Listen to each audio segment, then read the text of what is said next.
I'm Tom Rowland, and this is the Tom Rowland Podcast.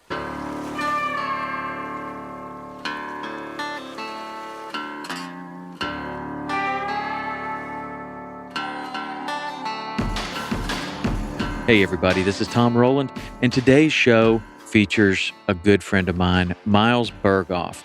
Miles Burghoff is the co-host of Sweetwater Television with Joey Nania, and these guys travel all over the place and fish for mostly freshwater fish, but some saltwater.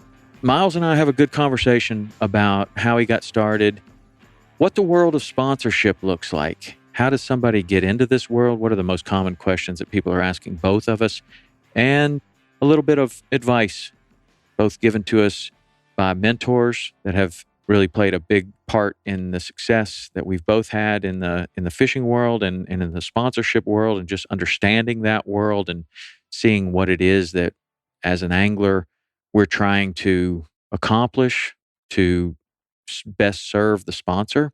A lot of people don't quite understand that. And luckily we both had some good mentors that helped us out along the way. So that knowledge is shared, as well as what Miles does on the road, what he listens to, how a bass fisherman travels around the country.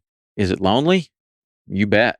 Is it sometimes boring? Probably, very often. But this conversation is not boring. Miles is a good conversationalist that likes to laugh and have a good time. I learned a few things from this. So we will get to that right after this. This episode is brought to you by Waypoint TV. Waypoint TV is an online platform where you can get your favorite hunting and fishing shows for free on any device at any time. You can literally go there and find the device that you want, and there's either an app or you can download the app onto your smart TV or to your Apple TV. You can get it on your phone, your tablet, Android, Apple, doesn't matter. This is available all over the place, and the inventory of shows that they have is really getting to be impressive. Short films and some of the best saltwater, freshwater, fly fishing, you name it, it's on there, plus hunting, and it's free. So go to waypointtv.com, check it out, download the app, do whatever you need to get it on your favorite device, and start watching your shows. Quit DVRing them. Quit staying home on Saturday morning. Actually go fishing on Saturday morning. That's a novel idea. You could actually go fishing instead of sitting at home watching your fishing shows. Then you can watch your fishing shows when you're going, to work, in the Uber, on the subway, wherever you're going. These things are available to you. So check out waypointtv.com and find out how you want to watch your favorite outdoor shows, and then start binging. Binge away. So today's episode with Miles Burghoff starts now. Everybody, meet Miles Burghoff. So tonight, I'm sitting here at my house with one of my friends, and this guy and I have been working together for a few years. He is a tournament bass fisherman and an all-around good guy that came into my life because we started a new project. So a lot of people know that we do Saltwater Experience. Some people know that we also produce a show called Into the Blue, and even a smaller group of people might know that my company also does a show called Sweetwater. And Sweetwater is a bass fishing show primarily, but a freshwater show that tackles all different kinds of fish. Last year, I think they fished for pike and muskie and smallmouth bass, largemouth bass, crappie, anything, trout. It's a freshwater show. So Saltwater Experience is the show that I'm on with Rich. We fish in Florida primarily, in shallow flats for redfish, permit, tarpon, bonefish, sharks, those kind of fish. There's an offshore kind of offshoot of that show called Into the Blue with Steve Rodger and Scott Walker. And they fish offshore for, the fish that they like to catch, sailfish, tuna, dolphin, all kinds of stuff offshore. And then we also serve another part of the market with the freshwater show. So I was tasked a few years ago, I guess it's 4 years ago now, that this is a project that we wanted to tackle. Rich and I talked about it. We thought about, okay, what is a show that we should do? And we thought a freshwater show would be excellent. So I was tasked with creating a list, coming up with a list of people that might be good hosts for this show. I thought about one guy immediately that I had spent a weekend with traveling, young guy, full of excitement and energy, just on fire for the sport, on fire for fishing. And his name was Joey Nania. And Joey and I had traveled all around Mobile, Alabama, over to Louisiana to do these Bass Pro Shop seminars, and I got to spend a lot of time in the car with him. I was very impressed with Joey. So Joey was on the list, and I looked around, met with quite a few other bass fishermen, talked to one of my friends, Lewis Wellen, who is a mentor of mine from Oakley. Lewis was my first sponsor that really took an interest in me and developing me as as someone who could know anything about sponsorship. Lewis was very, very patient with me, and really I learned a ton about sponsorship, what companies are looking for, what how I can be of a good servant and do a good job for a sponsor. So when Lewis tells me that he knows somebody that I might want to talk to, I'm listening. And Lewis tells me, he gives me one name. He says, Miles Burghoff. He says, Miles is your guy. That's it. That's your guy. So when I heard that, I was like, okay, well, if you're telling me that this guy is my guy, then I'm going to check it out. So I went and made a phone call to Miles. Miles was excited about the opportunity. I went to fish with him, and I was equally as impressed with Miles. So it's fun to have Miles here. He drove the big hook wrapped truck right up into my driveway. We went out to dinner tonight, and Miles is in the house tonight. Miles Burghoff. It's good to be here. All right. Right. Long introduction to how we got started working together, but that's really how it went down. You're making me blush, man, because that's actually hearing it from you. The story about Lewis. Yeah. I mean, I have the utmost respect for Lewis, and I was working with the Oakley Big Bass Tour. And that's how I got to know Lewis, and I got to know some of the guys at like Quantum, and I guess there were another company that you talked to. Yep. Lewis, Bagby and John Kushernick both. Yeah, Lewis, to have his seal of approval, that's a big deal. Yeah. Well, Lewis, to me, you have few people in your life that come into your life at a certain time and really teach you something. Yeah. So during the Great Outdoor Games, I went fishing in New York, of all places, and I'm trout fishing in New York, and I look over at this guy that I'm fishing with, and he's got these glasses on. And I said, what kind of glasses are those? He said, these are Oakley's. They're the frog skin. I don't know if you remember the frog skin. I know frog skin. It was their first pair of polarized glasses. And they kind of looked like Varnays. They were like, different real style. Kind of like wide. Not really a fishing style. Yeah. And I was like, really? Let me see those. So I put them on, and I was like, man, I'm calling them when I get back. So I didn't have any sort of sunglass sponsor, and I really liked the Oakley glasses. So I called him, and Lewis was my guy. That's who I got in touch with.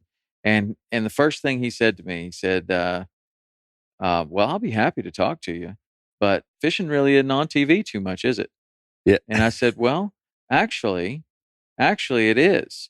And actually, I just was in this thing called the ESPN Great Outdoor Games. It was on ABC, and it was on ESPN, and it was in front of 17 million people, and I happened to win. And he was like, really? I didn't know that it was on TV that much. And he goes, well, here's what you need to do.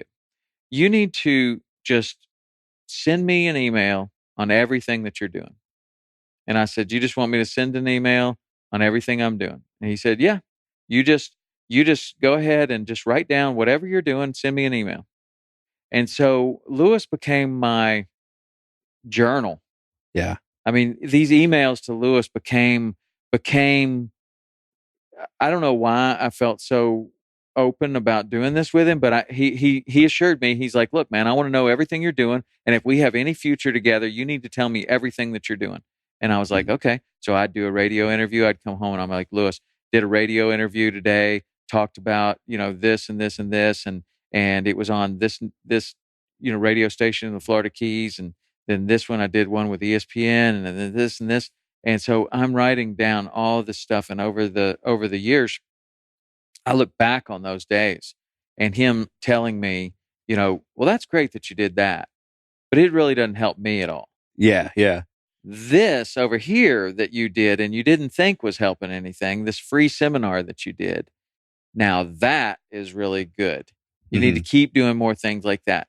But what happened with my time with Lewis is that he really taught me that you can go and do anything that you want to, but if you don't tell your sponsors about it, it really has no benefit to them.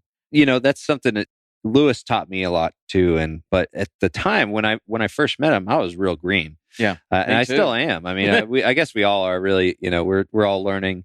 But Lewis automatically just struck me as somebody like, I need to listen to this guy. Like, and he's actually listening to me. And he's higher up on the Oakley, staff, and so he started telling me about the same things that you're talking about. And I wish I utilized that communication more. I see that was a mistake. I'm kind of a perfectionist, and that can be one of your biggest struggles with a lot of different things that you do, whether it's social media content or just anything you do for sponsors. Because I would be like, oh, I did this little seminar. There was only like 20 people there. Yeah, I don't think Lewis wants to know about that. Over the time, I kind of regret not communicating more with him about the little things, because he was willing to listen, and he was willing to give me advice based on my progress. Yeah, well, I think in sponsorship, it's important to let everyone know what you're doing. And today, it's easier than ever with social media. But if you're doing a seminar with 20 people, there's nothing to be ashamed of. No, there's about not. Doing a seminar Absolutely with not. 20 people. There are a lot of guys that don't do a seminar with 20 people in their entire career. Yeah. Like, that's certainly nothing to be ashamed of. In some seminars, you're going to have 20 people. In some seminars, you're going to have 200 people. And some of the ones that you're going to have 2 or 3 people show up, those are actually the most important, because those guys are going to go on and say, hey, I was at this just random sports show, and you see that guy on TV right there? I was at a sports show, and I sat there and talked to him for 45 minutes about knots. And he just sat there and talked to me, right? Like, that's what a lot of people will remember. And you can actually turn somebody's fishing career around. You can turn whatever around, or you can just be a decent guy and spend a little time with somebody, answer a few questions. Yep. But, those are the things that sponsors often are very, very interested in. And Lewis also gave me a piece of advice, and I think it was Lewis. Maybe it was Shaw Grigsby. I don't know. Both of those guys at the same time. It's hard to get Lewis and Shaw Grigsby confused. Mixed up. but at the time, both of them were equally as influential on my fishing career. You are worth your audience. You are worth the size of your audience. And that's something that always stuck with me. And so back then, this was before the internet. It was before social media or anything like that. Certainly before websites even. So I just said, okay, well, if I need to increase my audience, I need more customers on the boat. I need to write articles. I need to take photographs. I need to do free seminars. I need to do paid seminars. I need to do tournaments. I need to do all of these things. Yep. Every one of those things was a way of creating a larger audience. Yeah. Today, there's even more ways to create a larger audience. And some people are really super good at it. Some people are not as good at it. But today, there's more and more ways. Each of them is important and influential to the sponsorship. But I learned a lot about Lewis, or I learned a lot from Lewis. Even another thing, we may get into it later, but fishing with Lewis, I learned a lesson about myself 15 years after this event had happened. I learned a lesson about myself that brought a lot of things very clear. I'll tell you about it another time, but very interesting. Good times back then. So, Miles, tell us about, where do you come from? How do you end up sitting on this couch right here talking to us? Man, what a story. Talking to me. It's amazing how, life works. And if you really want something, how it happens, as long as you just keep yourself in it. Right. Keep the pressure on, and it just kind of develops. It's not exactly the plan that you want it to be, because, it's unpredictable, but in the end, it's it kind of is exactly where you want to be. But essentially, when I was to start at the very beginning, grew up down in the Florida Keys. That's where I loved to learn how to love to fish. Yeah, marathon. And so Very cool. did some saltwater fishing down there. Yeah, I loved it down there. Now wait, why were you in the Florida Keys? What brought your family to the Florida Keys? My dad bought a house down there. He just liked to live in Florida, and so we moved down there. And so this is your dad's retired at this point? He is retired. That was way after the show. So for the listeners that don't know, my dad played Radar on MASH. Yeah. My nickname's Sonar. That's Radar and Sonar. Love it. Yeah. Son of Radar. And so after MASH, he wanted to retire down there, and so we moved down there. It didn't end up being his end location, but it sure did give me a start in fishing, and I absolutely I was ate up with it, man. And then after that, we actually have a house in Connecticut, so we'd go up there, and that was on a freshwater lake. And I remember catching my very first bass. It was a beautiful thing, man. At least I think it was my first bass. When you're little, you may have caught some more, but there was one that really just stuck with me. It was a smallmouth bass, and I had this little lure that they used to sell at this tackle shop called Nichols Sporting Goods. It was essentially this plastic lure that had a little pull string. So when you cast it out, these little legs would clap together on the surface. Yeah, I know, really. And it was awesome. And I got a kick out of that. But I remember casting that thing out there, and the thing went to work, and it was shaking its legs. And then all of a sudden, this just giant explosion. And when you're a kid, it's just anything's big. Yeah. And it ended up being like a 3-pound smallmouth bass. And it was like the coolest thing. And ever since then, I threw all the Dorado, all the Wahoo and stuff that I was catching with my dad offshore in the Keys. And I was like, I want to go tournament bass fish. Or, at that time, it was just bass fishing. Right. And then I learned of tournaments. And so I've been tournament fishing, since high school, and decided to move back to Florida, go to school in Florida. I picked a school based on its proximity to lakes that I want to fish. and then just, I had it in my mind that I was going to achieve my dream of becoming a professional fisherman. And I moved into a trailer during that whole college year, 8-year period. So I could stay close to, I could keep my overhead low, stay close to the lakes that I wanted to fish, and kind of have focus. I didn't want to be out partying all the time, which would have been nice. It was actually a kind of, I had some lonely periods, but it was, yeah. But it worked out in the long run. That was like the best experience, and just the simple act of continuing to put that pressure on and stay out there and continue to network with people. I'd go to the Bassmaster Classic. I'd wear the best clothes that I could possibly afford because I knew that I'd stand out against all these other guys that are going to these trade shows, and they're just wearing sneakers and stuff. And I knew that I'd look just different than the other guys that were approaching them, young guys. And so I just kept on going to these shows. I'd get to meet people, and then that just started. I started building relationships, and it wasn't like I was sending these applications off for sponsorships. It just kind of organically happened because they saw that I was there. I was willing to work. I knew the hustle. I was trying hard. And so, and then sooner or later, I got a call from a guy named Mark Jones. Him and a guy named Keith Odom. They run the Oakley Big Bass Tour, which is now the Bass Pro Shops Big Bass Tour. They had got my name from somebody else. They wanted me to host their show and I did it for 2 years, and that's where I met Lewis, and then Lewis, got me in touch with you, right? And so it just comes full circle, and it's a beautiful thing because it's like, you work so hard all these years to get someplace, and it's not exactly where you think you're going to be. I actually thought that I didn't want to have my own fishing show. Like I was just like, I just want to focus on tournaments. I don't want to have my focus, split up between several different things. I want to, go tournament fishing. Right. That's it. And then all of a sudden I get these opportunities, and I find out something in myself that I'm just like, I really enjoy this. Yeah. And so it's really cool how it works.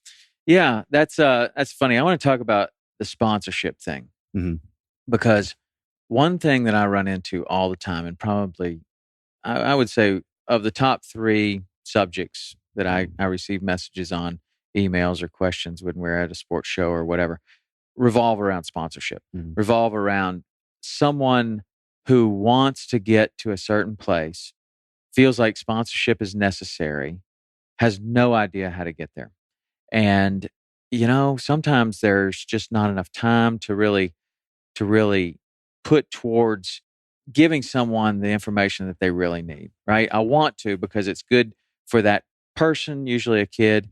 I want to because it's good for the industry. It's good for the sponsors that I work with. One thing that I run into a lot of times are individuals who feel as though they've caught some fish. They're pretty good. They maybe won a tournament or two, and they deserve sponsorship. Wrong. Right. That's what I think. Wrong. Yeah. Dead wrong. No, absolutely. And it was a hard lesson for me to learn, and it happened during the time that we were fishing in the redfish tournament. So our tournament experience starts in the Florida Keys, where it's a different type of tournament. It's a guide who gets booked by a tournament.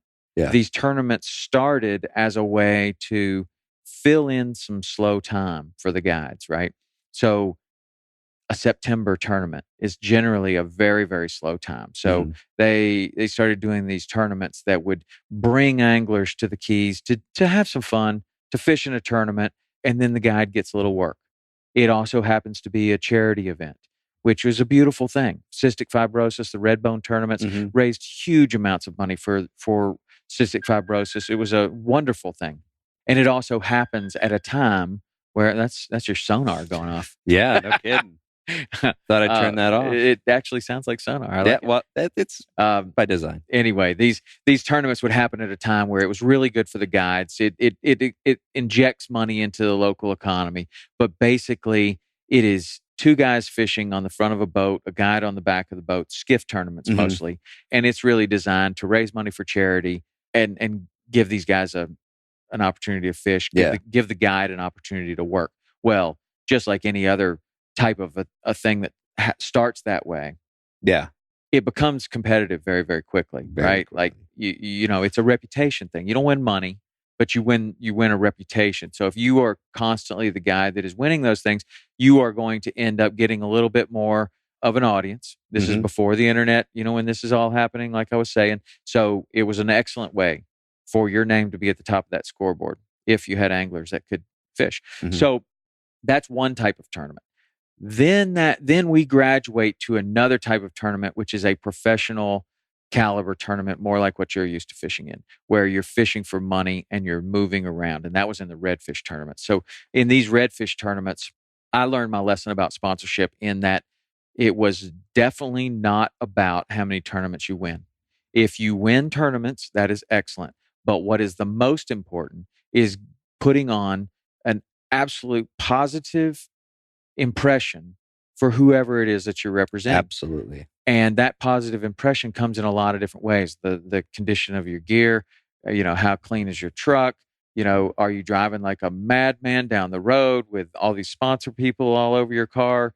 Or are you being 100% professional? Are you saying hello to every little kid that you see? Are you waiting in line patiently at the boat ramp? Are you doing free seminars during the tournament? Are you doing them before the tournament? Are you doing them after the tournament?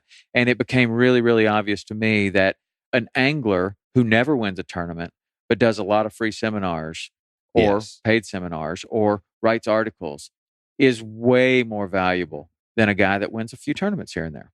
And I think that's a very tough thing to get across to someone who feels like, man, well, Kevin VanDam gets sponsored because he wins all these tournaments. Yeah. True.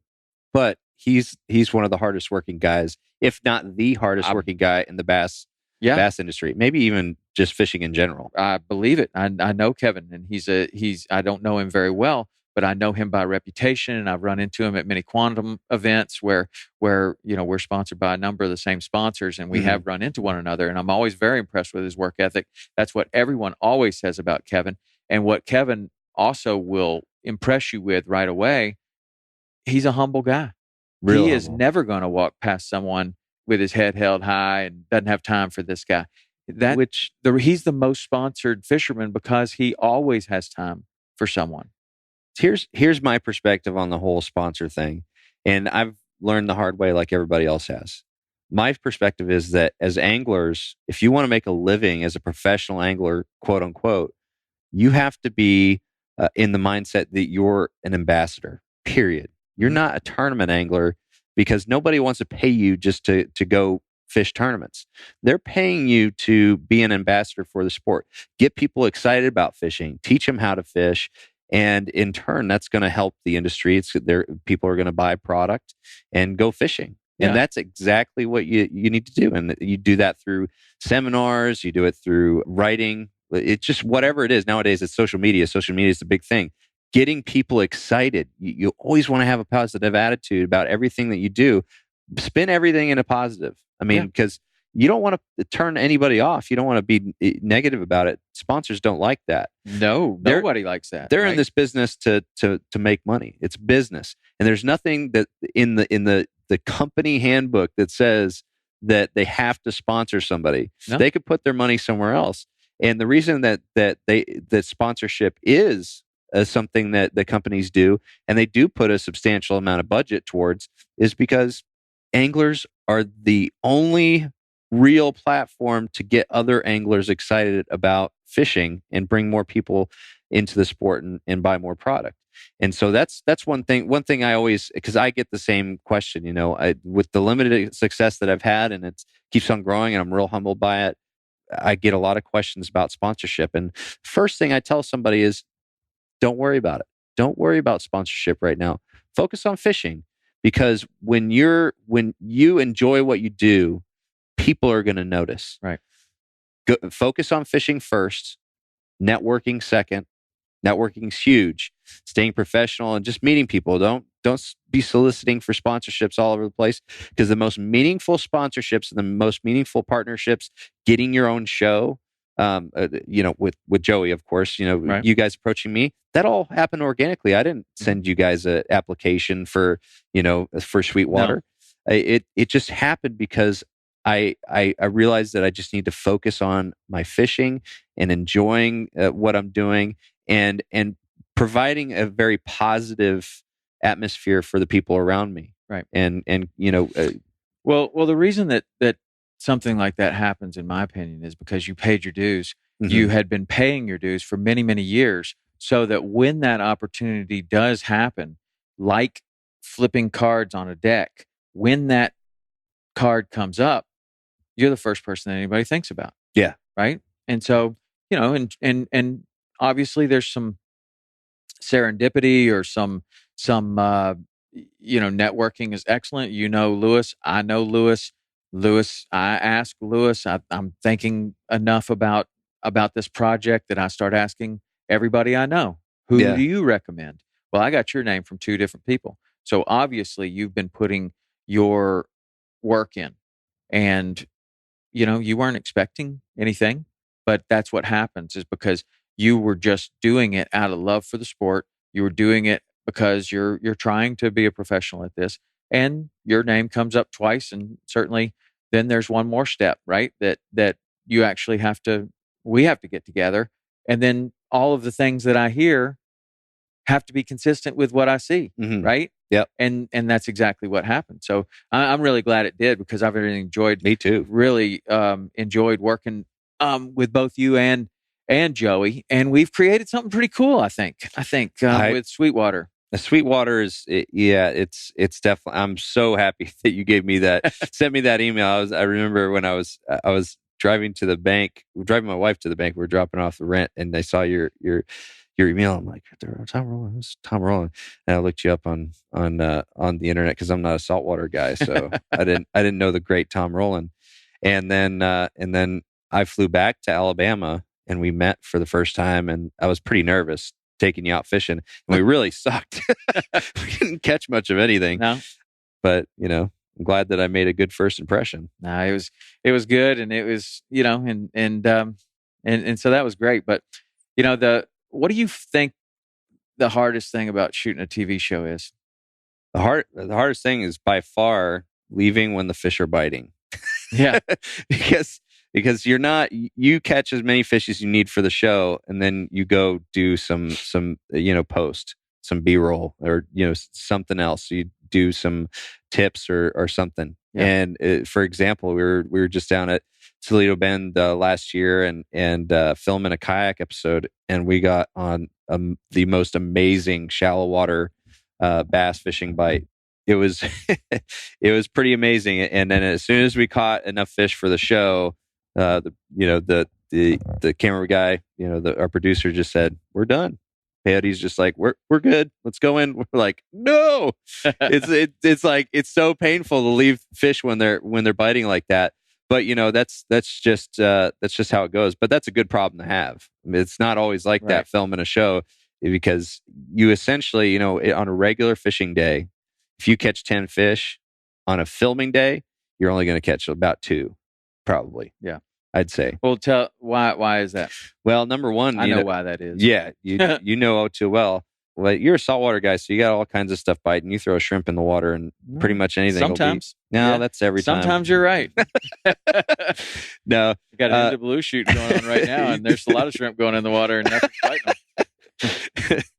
Well, the first thing is there's a lot of moving parts when you're filming a show.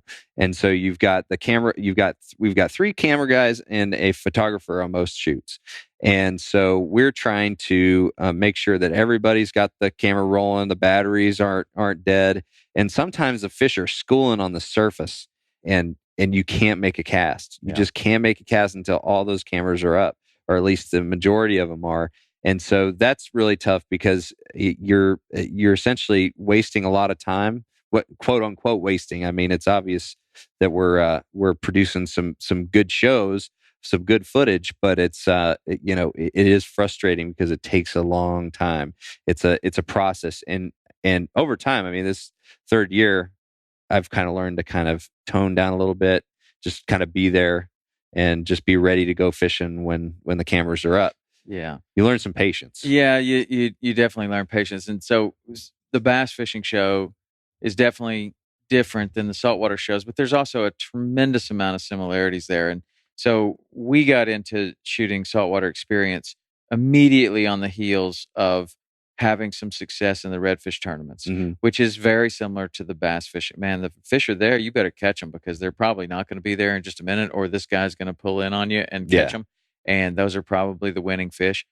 So, it's hurry, hurry, hurry, catch fish, go as fast as you can to get there. And then, as soon, the second that you feel like this is not happening, out, you're gone. Because otherwise you are actually wasting time. Whereas the television show, man, we learned pretty quickly that it's not about catching a lot of fish.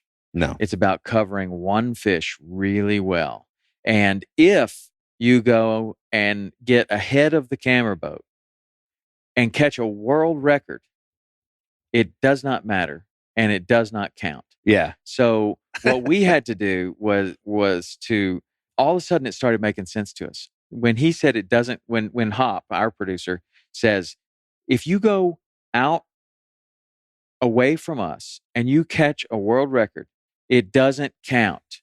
That really hit home with me, because I went, okay, well, that's just like if we're in a redfish tournament and we catch one that's 30 inches and the slot is 27 inches, and you catch one that's 28, it doesn't matter if he weighs 15 pounds, it doesn't count. Yeah. So we put it all into a tournament perspective of, okay, look, the camera has to be there or there, but they have to give us the thumbs up, and then we can catch them. And when we do catch them with that thumb up, that means it counted. Yeah. So that's what we're after.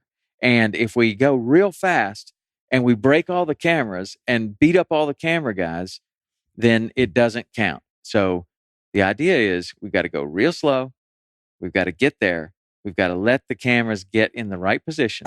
And then we have to catch the fish. I know that feeling so much now. Yeah, it's harder, but it's just something that you have to learn, and it doesn't come quickly. And even we're 13 years into this, and still you see a tailor a little bit further down there, you immediately start after it. Yeah. And what we've learned, though, over time is that if you are super patient, these fish will allow you to do things that you never thought were possible. Mm-hmm. And some of those things have resulted in some of the best shows that we've ever filmed, and obviously some of the best Sweetwater shows that have ever been filmed as well.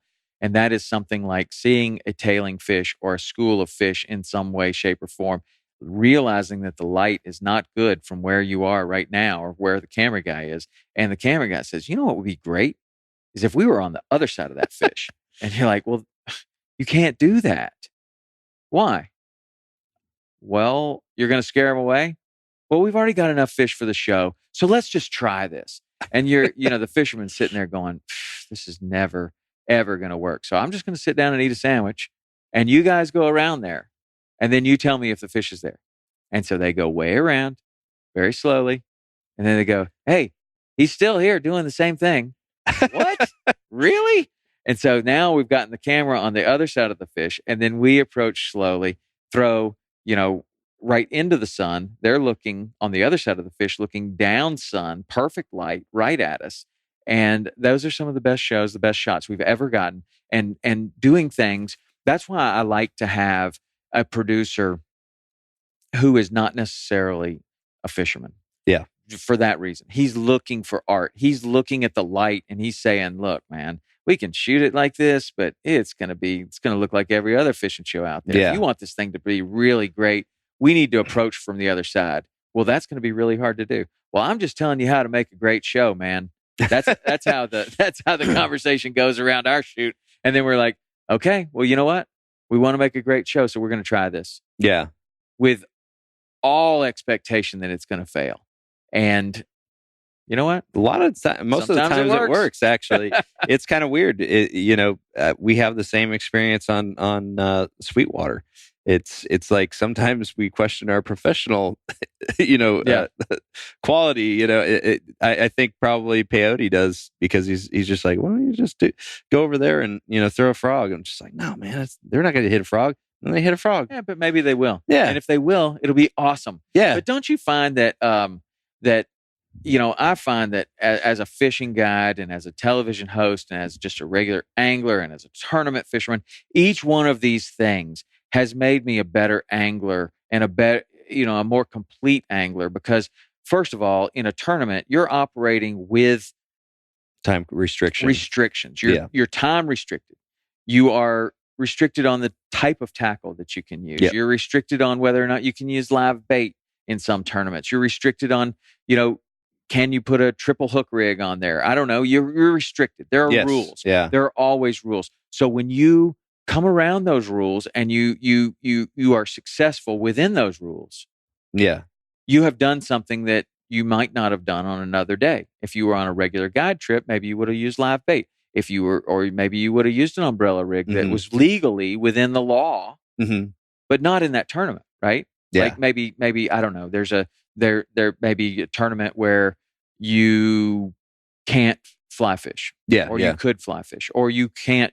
And a lot of times in the Keys, we'll have tournaments that chumming is allowed in one tournament, chumming is not allowed in another tournament. Live bait is allowed in one tournament, it's not allowed in another tournament. So you get in that tournament and you have to just get in that frame of mind of, okay, well, we're fly fishing all day in this tournament. That's what we're doing. Okay. So if you're successful in that, you're successful in ways that you might not have thought were possible in other ways. When you are on a guide trip, you are severely restricted sometimes by the skill level of your angler or the experience level of your angler. But then you get that person to catch a very, very difficult fish. And it's this feeling, this euphoric feeling of, wow, I overcame the situation. Yeah. And now we've been successful. And in the television world, it is, okay, now I am dragging around one, if not two other boats. All of these people slamming hatches, cooler lids slamming. It's loud. And they're telling me that I can't fish the way that I need to fish to catch these fish. Yeah. But I'm going to do what they say.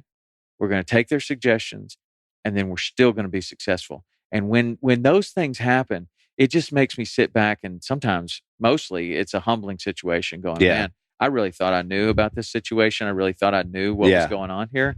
But obviously, there are a lot of other ways to Yeah. to skin a cat. It really does open up your eyes to a different, the one thing that I think that I've taken away from filming Sweetwater is that I think I'm a more intuitive angler because of it. And I think that's so important. And it seems Intuitive how? Because we're so far behind the curve when it comes to the amount of time that we're able to fish and how many casts we can get in.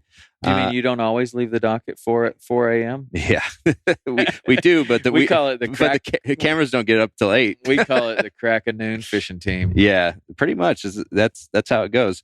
But what that forces you to do is you have to use your strengths. Yes, and focus on your strengths. You can't just start doing some funky stuff that you read about in a magazine or a book somewhere. It's no time to really experiment. In many cases you can, but what it forces you to do is it forces you to take out a lot of the science out of it, which that sounds like it's kind of counterintuitive, but really fish are very instinctual. I mean, that's all they have is their instincts. Mm-hmm.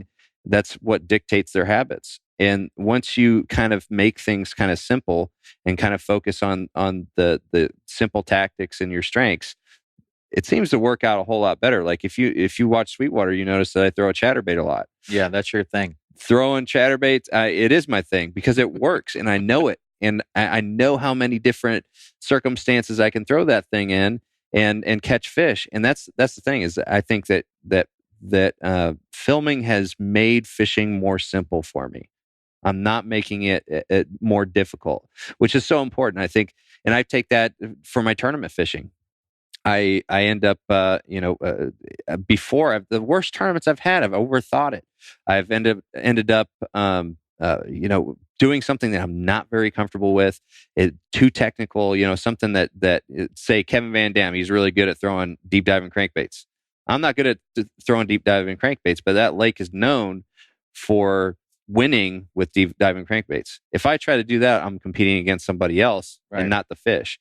So I just focus on my strengths, and the show has really made me remember that, because when I first started really doing well in tournaments, I started making a name for myself.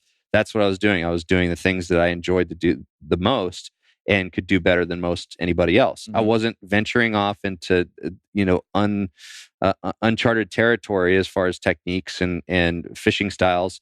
I was focusing on what I enjoyed to do.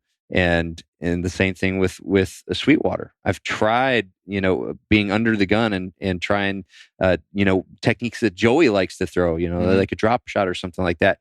And I can't throw a drop shot like Joey can. And maybe Joey can't throw a chatterbait like I can. So it's like you just got to fish your strengths and kind of keep it simple. That's what I've kind of taken away from filming Sweetwater, and it has really helped me on the tournament trail. Yeah. Well, focusing on your strengths. The strengths really, I don't know. The more I learn about fishing, the more I realize I really don't know much about fishing at all.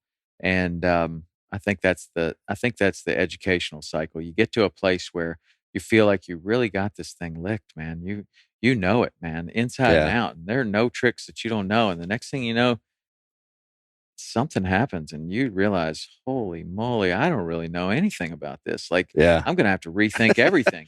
And so as I've gotten a little bit older and certainly have more and more experience, I realize, man, I don't know that I know anything about fishing. And there's a tremendous amount of different ways that you can get to the same result of catching the fish. Yes. You can do it from, like you're saying, like Joey does and what you do. You could never convince me that you two guys, or guys like Scott Walker and Steve Rodger, or guys like me and Rich, that, well, certainly not you and Joey. Now, I'm not an expert bass fisherman, but I've fished around you guys and fished with you guys enough to know both of you can handle a rod very well. Mm-hmm. So you would have a hard time convincing me that Joey can't throw a chatterbait like you, or you can't throw a drop shot like him.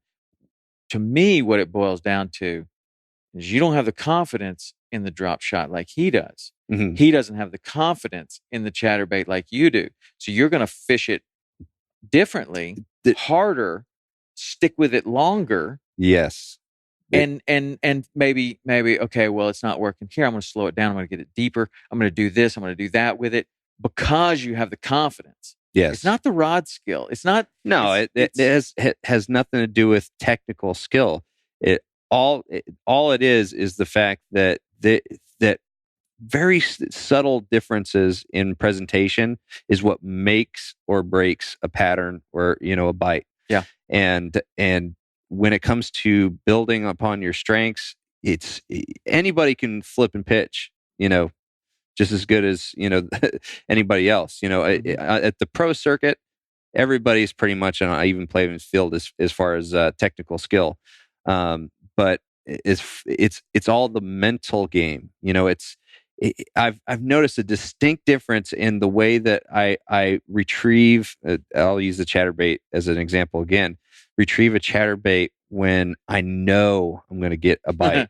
There's a distinct difference, and I'm getting the bite because I know I'm going to get the bite. It's kind of right. But if I don't have confidence in it, I don't have the experience with how that bait feels and what the fish are really focusing on as far as the retrieve goes, then I'm probably not going to do very good with it. Right. Well, and like I say, I think that a tremendous amount of that boils down to confidence. How long you're willing to stick with it. That if you're willing to stick with it longer, you're learning those subtle things. You are saying, I've been through this before. 5 more casts, we'll see what happens. Where somebody else that doesn't have the confidence in it, it's a new lure to them. It's a new technique. It's a new way of fishing that lure. Maybe they don't stick with it long enough to get that one bump.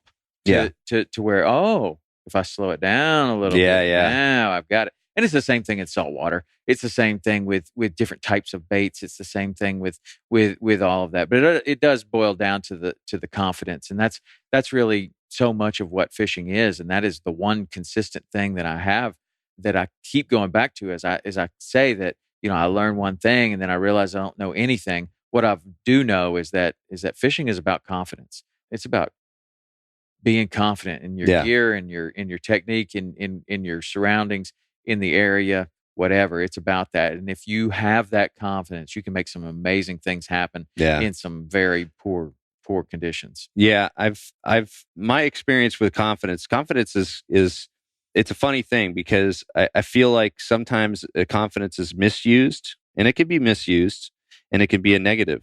How do you misuse confidence? You stay with something when it's obviously not working? Well, for instance, a lot of people say they have a confidence color or a confidence bait. When you put confidence in a object that, like color or the actual bait, you're limiting your potential. You have to have confidence in your ability to choose that bait, to choose that color. And once you have that confidence that's much more broad and that allows you to, perform in different conditions, that's how you properly use confidence. But when you put it in something that like a certain little bait that you've caught a lot of fish on, I've seen it time and time again. The confidence baits that I used to have in the past would fail during the tournament for whatever reason. Yeah, I can see that. I can see that in not only just the baits that you're using and the techniques that you're using, but also, one of the common things in the Florida Keys were for guides to get on a milk route where they fish this spot and this spot and this spot, and the fishing's no good. Fishing history, right? They just fishing's no good today.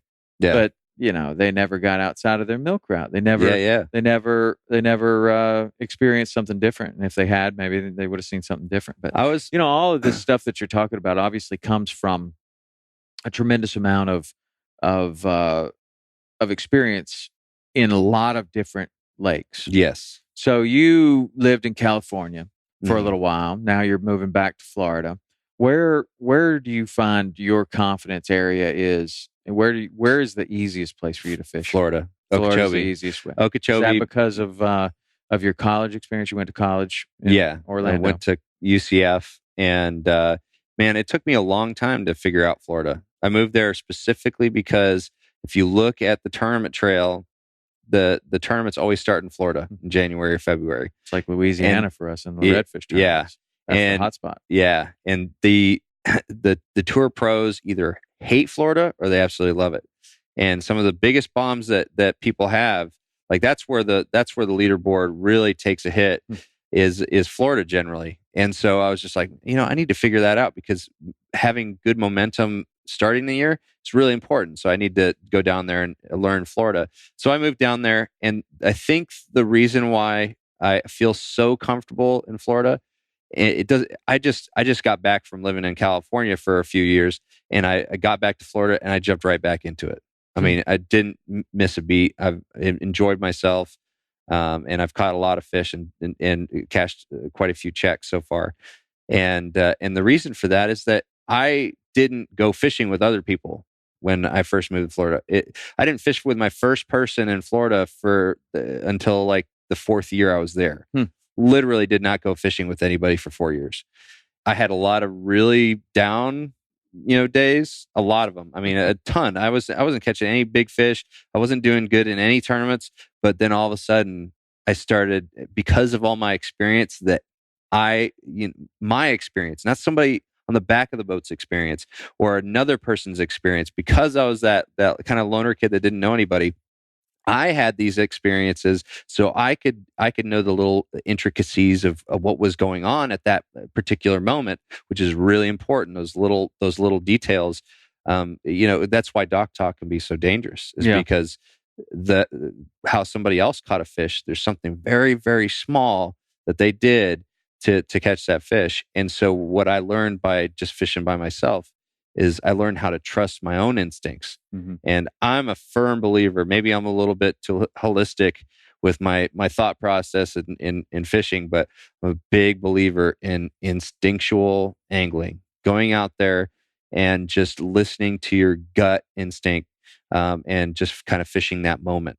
You build an instinct over time. You're not grown with, you're not born with it.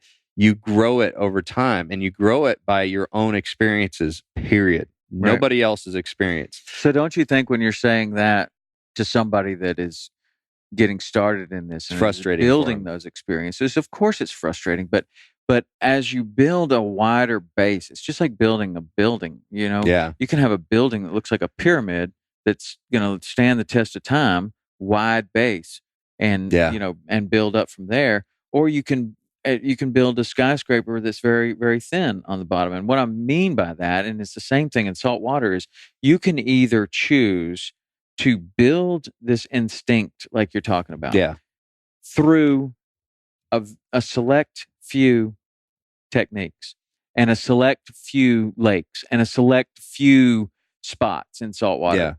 Or you can choose to build that instinct with a tremendous amount of techniques, skills, rods. I know people that don't know how to fish with a spinning rod. I know people that don't know how to throw a fly rod. I know people that don't know how to throw a bait caster, right? All of them are tools to me, like a golf bag. I want to be an expert with every single one. I want to be able to look at a bass fisherman's tackle box and say, man, I can catch redfish on that. I can catch tarpon on that. I know how to fish this. Wow, I wonder what they do with that.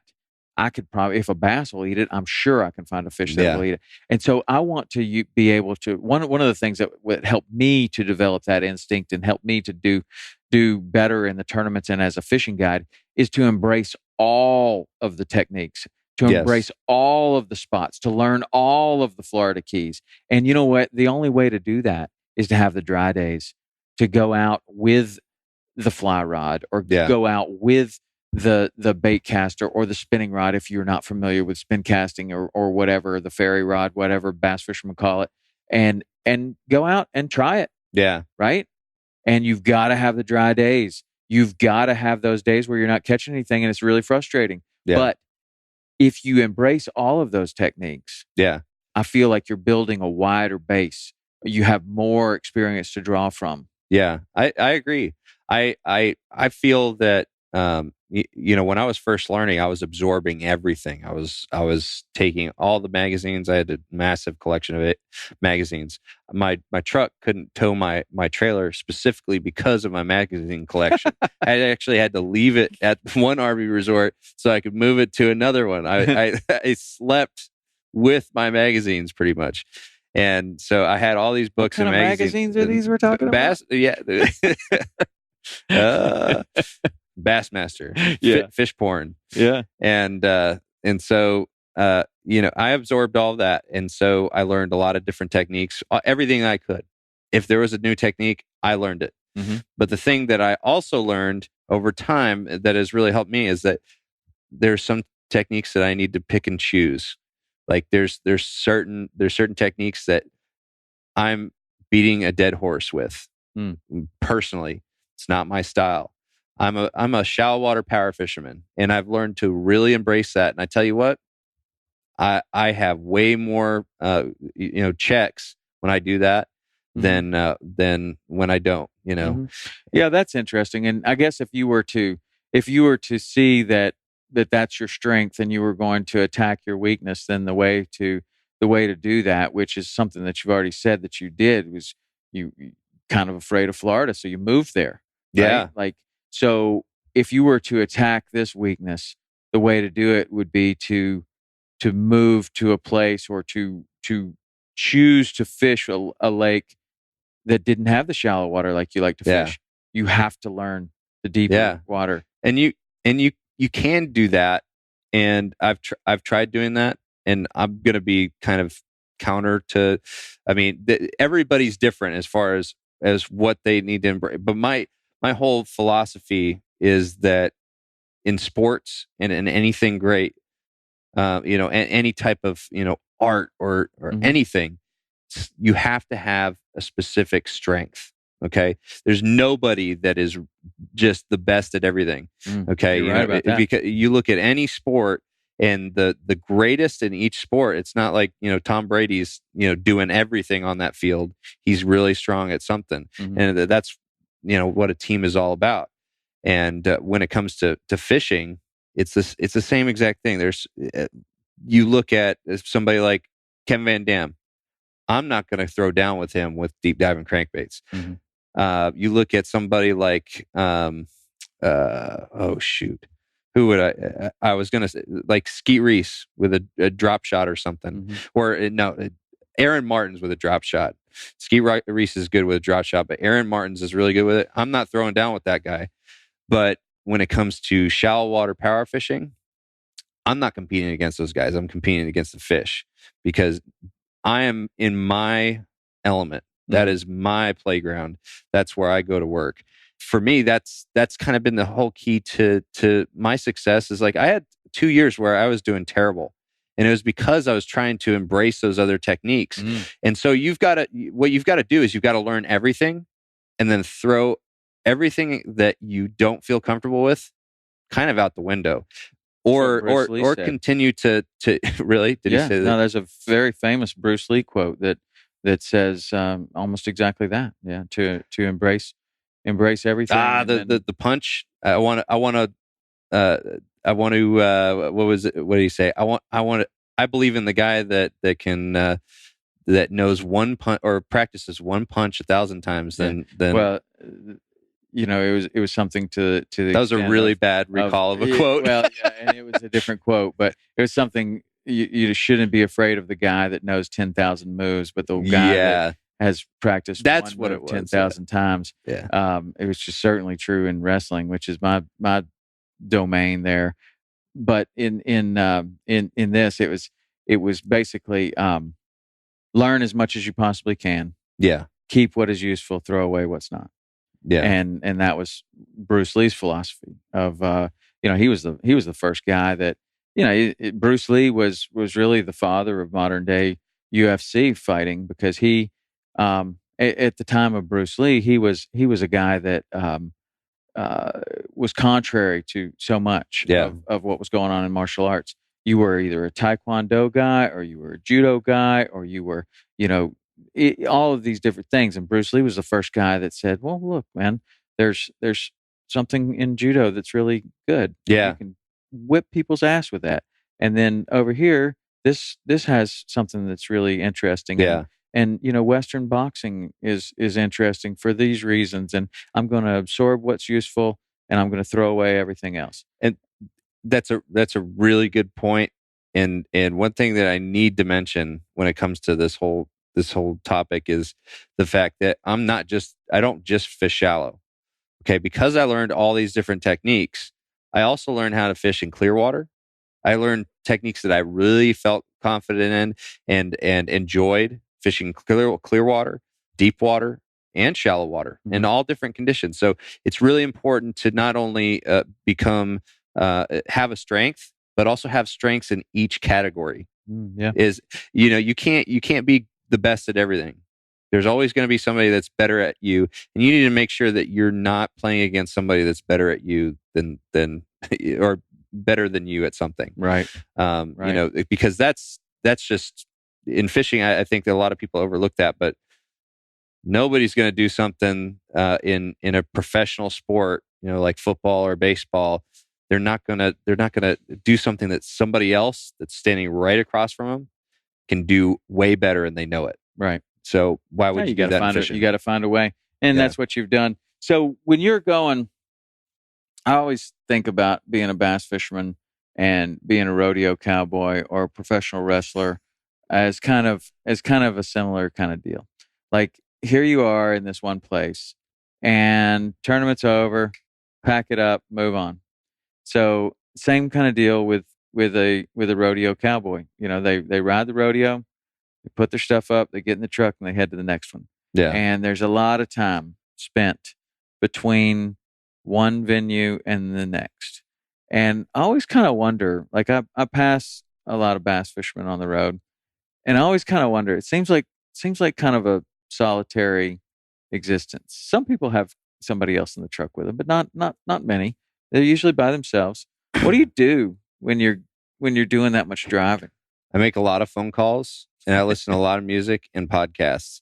As of recently, podcasts have kind of taken over until I run out of data on my phone, which happens within the first 3 days of each month. Well, I also listen to a ton of podcasts. What do you like?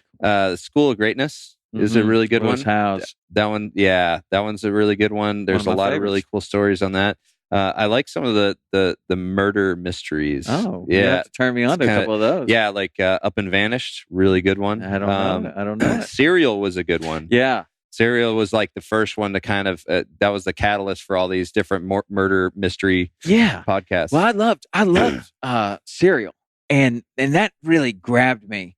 And I was already a podcast listener, but more of conversational, like what we're doing here. We're just talking.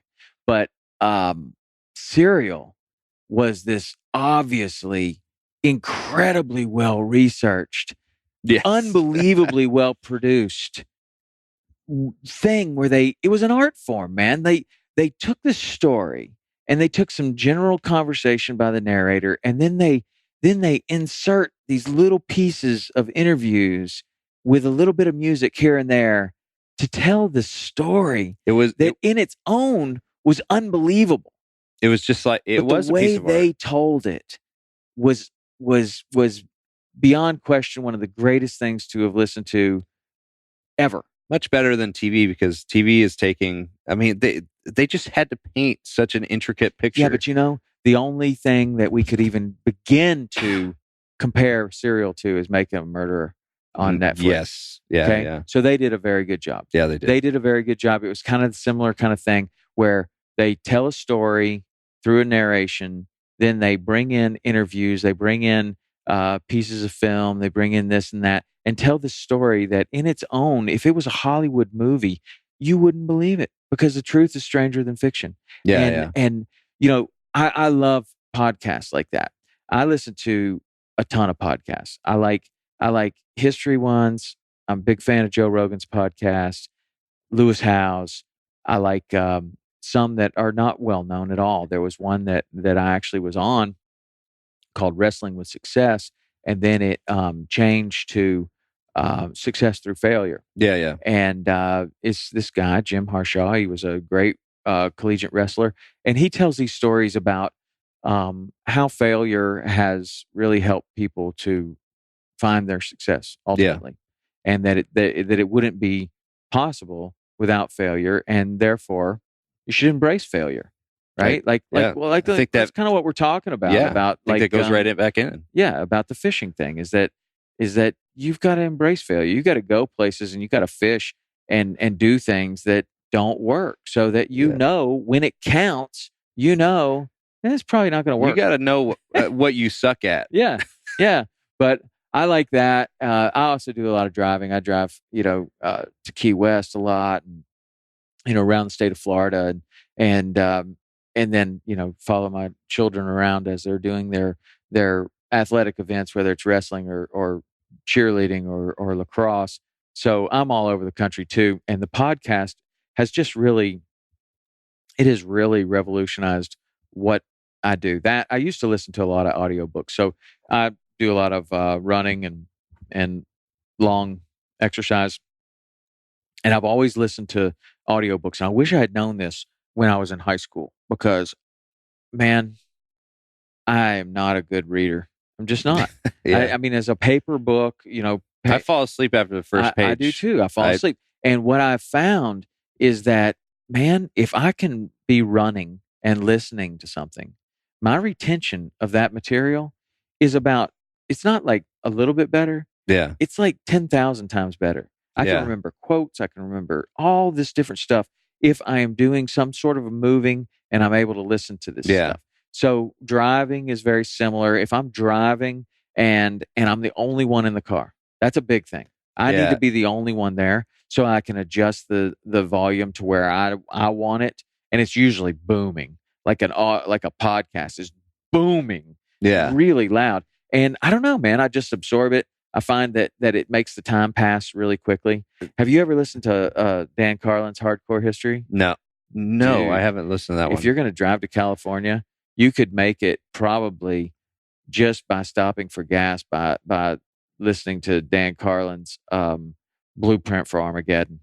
Oh, man, unbelievable. I mean, there's another guy. That's a guy that is as good as, well, it is. But what he does is he tells stories about history that you already know, you studied in school, and it was boring. And then he finds a way to tell it in a way that it's captivating. Yeah. And he's like that because, and he's turning out that kind of material because he's as passionate about that as you and I are about fishing. Mm-hmm. And he finds this way to connect with the audience and finds this way to bring this story to life like you've never heard it before. So you're listening to how World War I started. And you're like, well, I kind of remember how a little bit about World War I or World War II or Vietnam or any historical period of time. Mm-hmm. But he just finds a way to just tell it in such a way that's awesome. But I'll have to check out these mystery ones because I really like that. Like if they leave you hanging a little bit, and you got to get out. Yeah, you're getting some gas, and you're like, God, I can't wait to start that car up and get back in there. I won't do another podcast that hasn't ended already. I need closure. I can't wait for the next week. You wouldn't start on Serial. I am the quintessential millennial. You're a binger. When it comes to I need to know now what happens next. Well, you wouldn't just skip to the last step. No. But I mean, I can't wait for the next episode. Because they always tease you at the end of those mysteries. Like they give you a little clip of a phone conversation that's like, I know. Oh man, yeah. This is going to be big. And now you got to wait a week. Oh yeah, but I also find that this new way of consuming stuff is binge watching on Netflix or listening to the entire season of Serial in 13 hours straight. I find that I retain the material better. Like if I have to wait a week, then even though they do a pretty nice job right at the beginning of kind of catching you up to what happened on the last one, I still find that it's more enjoyable for me to just, do quite a few together. Yeah. And then the other thing is I find that even like Lewis Howes or Joe Rogan or somebody, I'll listen to 2 or 3 of their podcasts and, they're long, 3 hours long. Yeah. Then I'll give them a break. Then I'll put them down for a while and I'll move on to something else. Yeah. And then come back, a few weeks later, listen to 4 or 5, 3, 4 or 5, whatever. And that keeps it fresh for me. I like to do that, but on my phone, man, I've got ton. Let's see what else I got on here. Ike Live was the one that got me interested in podcasts. Huh. I started listening to that, and oh, dude, I was hooked. Those guys are a hoot, man. Yeah. Oh, Jocko Willink. Do you know who he is? No. Okay, Jocko Willink is a Navy SEAL, and he wrote this book called Extreme Ownership, and it's probably I know. one of the best books that I've ever read. He has a Haven't podcast. read it, but... There's now 64 episodes. Now I'm looking on my phone. That's one that I would highly recommend. Let's see. Let me look at my podcast. I tried that social media marketing one that you told me about. It was okay. Kind of lost me a little bit. Keep Hammering, Cameron Haynes, very good. I listened to a lot of them on what to eat and working out and stuff. Found My Fitness. How about Radio Lab? Haven't listened to that one. Dude, oh man, those are good. Those are good. As far as fishing, if you're into fly fishing, April Vokey, she does a fly fishing one, and she has some really, really good guests on that. Dan Carlin's Hardcore History, Art of Manliness. Those keep me busy for the most part. Radio Lab is another one that is incredibly well done, very well produced. It's not just conversation. These are well written stories. Yeah. And they tell it in a way that is really good. I like that. So do you think all bass fishermen are basically doing kind of the same thing when they're traveling from place to place like that? Yeah, pretty much. I mean, I would say I used to be really, really like I planned my trip based on my music. Well, I guess that's kind of a confusing way to put it, but I actually planned my music based on my trip. Like I know how I'd feel during a certain part of the trip, so I'd actually set out my CDs. Like, dude, as soon as it started getting dark, I'd put on like "Wish You Were Here," Pink Floyd. And whoa, yeah, that would put me right to sleep, dude. Yeah, "Shine On You Crazy Diamond" right when the sun's going down is pretty sweet. Yeah, it's a pretty awesome feeling. Tell me, what is it at 3:00 in the morning when you got to push Led through? Zeppelin. That's it? Yeah. Led Zeppelin, and I start it with "Ramble On." Oh. Yeah, so I actually that's not what I choose. I had a mix, and but that's if I just wake up. If I have already been awake and have been driving during that time, this is the time when you got to push through, man. You're going to put the boat in at 5, probably, and it's 3 now. Probably 2 or Tool, like some Tool. You know what I go with? What? The D. The Tenacious D? Tenacious D. Dude, that's actually one of my... Oh, dude, I am all about Tenacious D because it's one of the only albums that I can sing to from beginning to end, and it just wakes me up. You can sing your lungs out. Oh, yeah. And, it is always on my phone. And now the phones are different because you have like Spotify and stuff. Yeah. But the album, I've got it on my phone right now. I do too. Tribute. Yes. The album is just the Tenacious D album. Yeah. 21 songs. Kielbasa, One Note, Tribute, Wonder Boy. Wonder Boy. Couple of ones that we might not say. Explosivo, Dio, Inward Singing, Kyle Quit the Band, The Road, Cock Push-Ups, Lee, Friendship Test, Friendship, Karate Schnitzel, Karate, Rock Your Socks, Drive Through, Double Team, City Hall, and You're There. All of a sudden, you're there. Yeah.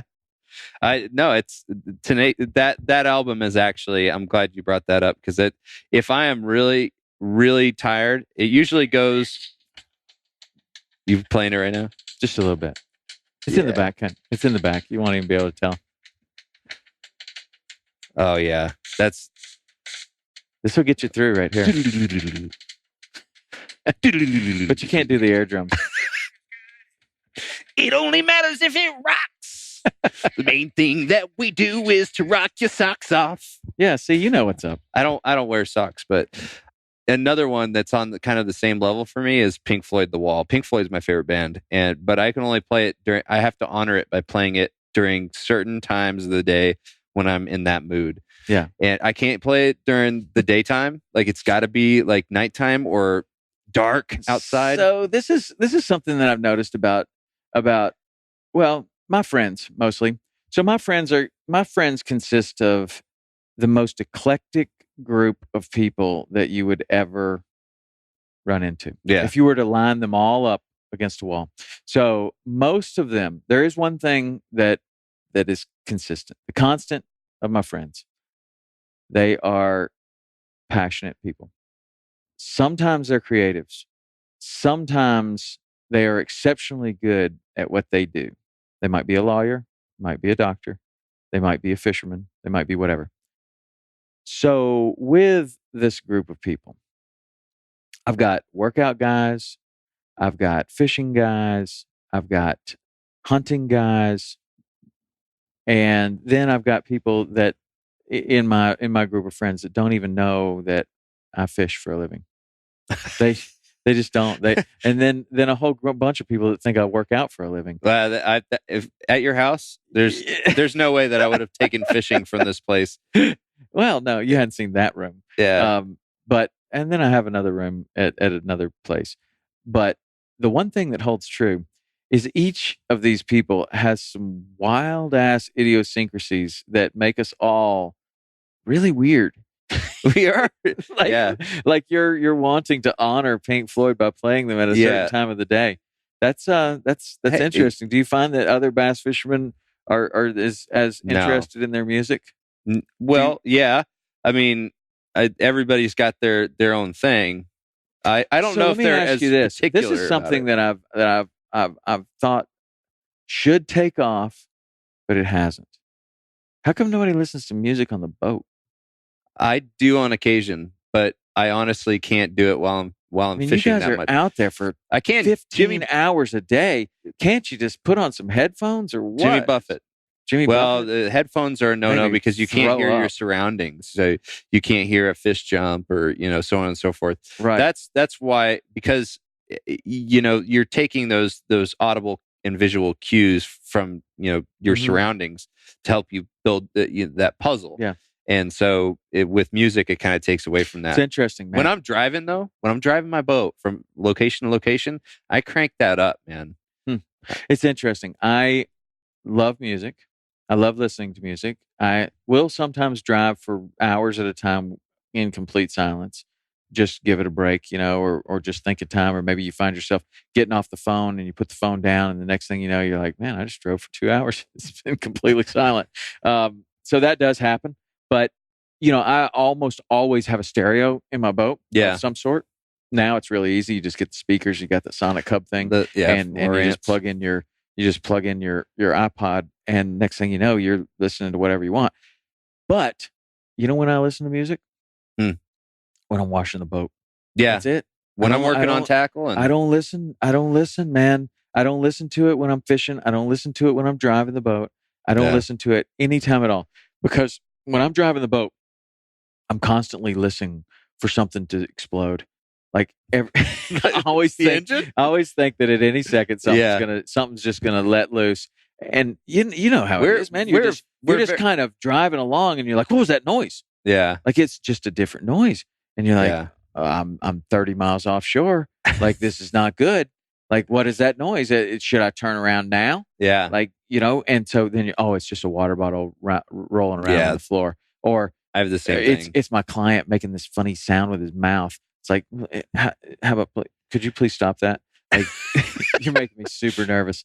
But I don't listen to music, man, because you miss all of that stuff. You miss those opportunities where you're hearing something might happen to the boat, or you just like you say, you see a fish jump or hear something. I'd never have gotten into listening to it, but you got this whole pimp my boat thing, and you got.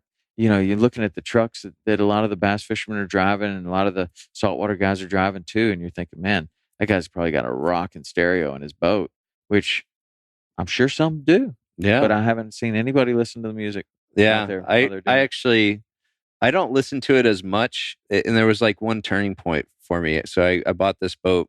It was actually an Oakley Big Bass boat. And so I bought it after, when they were going to give it back to Nitro, and I was just like, I want it, so I'll buy it. And so the first tournament was on Okeechobee, and I was super excited because it had a really awesome Sony stereo system in it, a nice big old amp and 4 speakers in it, so it got really loud. And so I'm making this run, and I am just amped up on life. I'm running through these little narrow boat trails and stuff on Okeechobee, get out to this wide open space down on the North Shore area. And I'm rocking out to like Alice in Chains. and I'm driving by all of these guys. And, I probably drove by like 20 guys just fishing this open water area. And then I sat down, turn off the music, and I realized how quiet it was and how much of a ruckus I made. I felt like such an ass by doing that. It was, I mean, I was just like, and ever since I was just like, man, it's kind of, it subconsciously you're just like, I'm out here for nature. Yeah, but you'd still think there'd be that bad boy. The bass fisherman. I was that bad boy that one time. With the Glen Plake mohawk that just listens to music super loud. And yeah, they exist. Shit. They usually, they exist. They're usually at the club level. Oh, because they want to show off the big speakers but when you get, I don't know, I'm not saying anything against club level guys, but it's like, I don't know, I don't see a whole lot of people really rocking out to it. There's no place for it. Yeah, really isn't. Yeah, sometimes you see it at the launch ramp in the morning. Yeah, like sometimes I'll be rocking some Tool pretty hardcore when I get the launch ramp. I'm that guy. Yeah. Every once in a while. Not anymore. Then you miss your turn. Somebody's going, "Hey, man, it's your turn. Go in, back in." Yeah. I guess you didn't hear me. I'm in. See ya. Yeah. Next thing you know, you're like, "Hey, man, how come you just cut in front of me? I was yelling at you for 30 minutes. You were listening to Tool." Yeah. Well, it's a good excuse. All right. So you're here picking up a boat, right? Yep. Brand new Phoenix 920 Pro XP, man. Really stoked on it. It's got a Yamaha on it. And I'm really excited about getting a Yamaha because I've been guiding in Alaska for 12 years during the summers. And we rely on Yamaha for our lives. Really, when you're fishing in those really rough conditions, you have to transition from, one part of the inside passage to the other in like 10-foot waves, which doesn't sound like a whole lot, but they get pretty close together. Pretty scary, or what even size bigger. Boat is that? They're like 23-footer. 23-footer, and how big are the waves? They're. I mean, they can range up to 15 feet. I've been in 13-footers is the biggest I've been in, but we've got tremendous tides. Is the problem? So they get really the wind and the tide. They get really close together. So it's nothing mess you up. It's nothing like rollers that you see out in open ocean. But anyways, yeah, really excited about fishing out of that boat. Really super cool. stoked. Yeah. So did you get a stereo in that thing? Yeah, I've got the Sonic Hub. Nice. Yeah. Nice. Well, we're going to go pick that thing up tomorrow and then we'll check it out. Maybe we'll do another one, do another podcast on the new boat. Oh, that'd be sweet. Well, that's cool. Well, I think this has been good to catch up and been fun. Man, we touched on a lot of different things, sponsorship and getting started and weirdness and Pink podcasts Floyd. And wow, just a wild conversation. But you know what? That's really, when I first started thinking about doing a podcast, I would have these conversations with my friends, fishing friends, workout friends, whatever. And we're talking about all this crazy stuff. And I'm thinking, man, this should be recorded. I think people would like to know this stuff. Yeah. I mean, really, when it, especially about the sponsorship, that's that people really want to know about that. I think that's, if anybody, they should just fast forward to that. Yeah. And then forget all the stuff about Pink Floyd and Tenacious D. But if you don't know who Tenacious D is, do yourself a favor, check it out. It's Jack Black doing his finest work. And Kyle Gass. You got to give Kyle Gass credit. Well, I was going there, man. You got there too quickly. Kyle Gass, who is also known for being an elf and many other things. A man-child. He is a man-child. And you've met Kyle Gass, right? Yeah, he actually pushed me in the face. Sweet. Because my wife and I were at the stage and he like pushed me away. So that he could talk to your wife? Yeah. Just, he was just joking, sort of, I guess. I don't know. I hope. But he was super cool after the show. We got to hang out with him. Did you see the movie where they get ready to write the greatest song in the world? Yeah. And then they forget to push record? What would you say if I told you that I forgot to push record? Oh, well. Always push record. Always push record. Anyway, on that note, we're going to end this one. So Miles Burghoff, tell us how to find you. You can find me on all the social media platforms, or the majority of them: Facebook, Instagram. You can generally find me by typing in like Miles Burghoff or Miles Sonar Burghoff. On Instagram, it's Sonar Fishing. On Twitter, but my website is sonarfishing.com, and of course the Sweetwater platforms. Same thing. We're on all the major platforms, and then we're also on a really cool, other than the TV portion. We've got NBC Sports, Sportsman's Channel, and you also have Sun Sports down in Florida. We also are on something called Waypoint TV, which, I mean, you guys know better than I do because you guys have really embraced it. And that's an online streaming platform for all fishing shows. Mm-hmm. Totally free. It is so awesome. And it's like the Netflix is actually the Waypoint TV of movies. Yeah. That's a good way to think of it. Yeah. So you can go to waypointtv.com and check us out there. All right. Well, I'm sure everybody will. All right, Miles, my friend, good talking with you. And I look forward to picking up your new boat tomorrow and checking that out. So we are out. Thank See you Tom. Guys later. Hey, everybody. Thank you so much for listening to the show. I hope you got something out of that. Got just a little bit of news. We have started a weekly show that is designed to be up-to-the-minute videos of what's happening this week, mostly in the Florida Keys, but also in other places that we fish as well. We'll be putting that out every week, and the best way to find that is to subscribe to the YouTube channel, YouTube/Saltwater Experience. Search Saltwater Experience on YouTube, subscribe to that channel, and you will get updates of when a new video is published. I've also figured out how to put the podcast on YouTube, finally. A lot of people like to put that window behind other things they're working on and listen to the podcast while they are working. So we now have that for you. And there is a playlist called Podcast. There's a playlist called Weekly Show. You can go and see all the new videos that we're putting up there. Started a new email address specifically for this show, and that is podcast@saltwaterexperience.com. podcast@saltwaterexperience.com. Those emails come directly to me. I'll see every single one of them. So if you have comments, suggestions, ways we can make the show better, and particularly if you have suggestions of someone you would like to see me sit down with in the hunting world, in the fishing world, in the outdoor sports world, or just a motivation, inspirational character, or someone that can teach us all something, I'm very interested in your suggestions. So that's podcast@saltwaterexperience.com. You can get the podcast on iTunes, Stitcher, Spotify, SoundCloud, and we're also publishing it on the blog. The weekly show will be published on the blog too, but the best way is to go to YouTube, subscribe there, and you'll get it immediately when it's published. So until next week, thanks for listening, and we'll see you soon.